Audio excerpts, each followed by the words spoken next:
Welcome back. You're in the PolitBureau. The thorny issue of trimming down the public service is the topic of discussion today as government announces plans to trim the civil service by up to 30,000 jobs. Whatever is it that they say, we treat it with suspicion because they never publicly announced that they had put a moratorium on recruitment. They did that clandestinely without informing Labour. So our position is clear. We're not going to have retrenchments in the public service. That is something that we're not going to have. In fact, we are clear on this. We have a CC on Monday. We'll table this issue for discussion so that we can take a resolution in the build-up to our Congress. Well, let's just reiterate, it hasn't been an announcement by government as of yet, but newspaper reports during the week suggesting that because of the economic situation South Africa finds itself in, 20 billion rand is going to be pulled back from expenditure, and that will be done by trimming down the public service. Government as of yet not confirming nor denying outright this plan. Well, where does this leave the president? President Cyril Ramaphosa coming into the hot seat at the Luthuli House in a Nasrec conference that by no means was a clear victory. We've got political analyst Maletsi Mbeki and Dr. Ivo Sarakinski in studio with us.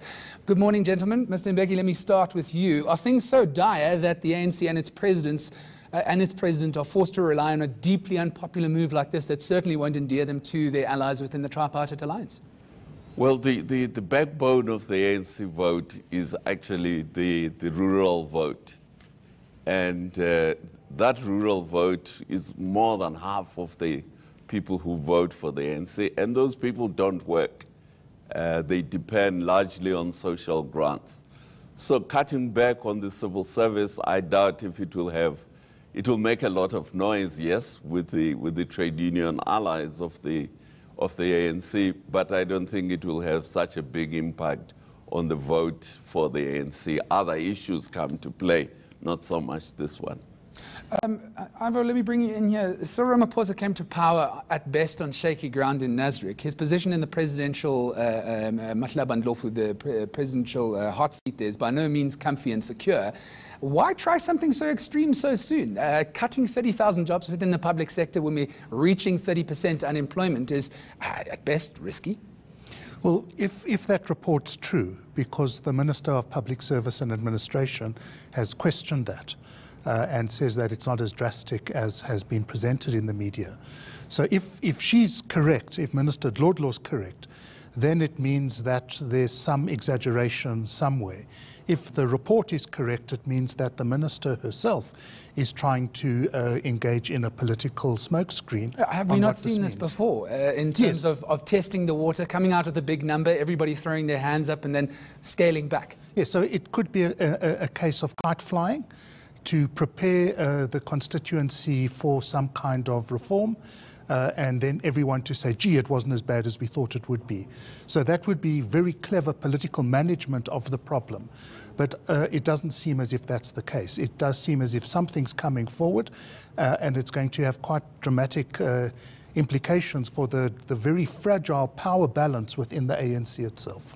Mr. Mbeki, this flies in the face of the ANC's commitment to build an emerging black middle class. We've seen that being done since 1994, by and large through government jobs. Even if it meant employing people in the public sector, they did make that commitment. Is it finally bowing to pressure from ratings agencies and cutting back on state employment because really we don't have any other options? Yes, this whole expenditure on the public sector is running out of control, and it's very clear that at the end of the day, the same middle class that the ANC represents is going to suffer if the fiscal environment of South Africa deteriorates to the extent that we have galloping inflation, high rising interest rates. Because remember, the black middle class that the ANC represents is heavily indebted. So if the balance of the economy gets out of control and the government is forced to, the Reserve Bank is forced to escalate interest rates, these people all have mortgages, they all have children at private schools, so they have to do something. My guess is, of course, that they won't cut the upper end of the civil service, they'll cut the bottom end of the civil service where the blue-collar workers are. So it's a huge problem for COSATU, But for the middle class, they have to do it, otherwise their own standard of living is going to collapse. And you may well push a lot of voters into the arms of opposition suitors like the DA, although we haven't seen that en masse as of yet. But I don't think the ANC thinks that's a big enough risk. The DA at the last count had only 13% of the vote, according to the opinion polls. So that is not much of a challenge to the ANC. And the DA is not present in the rural areas. So if you are not present in the rural areas, you won't get a vote there.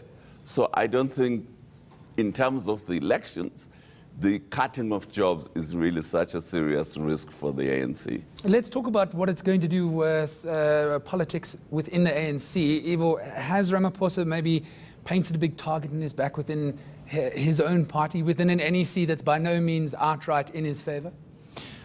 Whatever he does, it's going to create an opportunity for the people who aren't on his side to attack him. So if one looks at the opponents and the whole radical economic transformation agenda, this is grist for the mill. This is going to fuel the kinds of platforms they're going to use to campaign against him in the grassroots meetings that they have at local level. So he's caught between a rock and a hard place. It's as simple as that. He's got to do something. Whatever he does, he's going to fuel the fractionalism within his own party.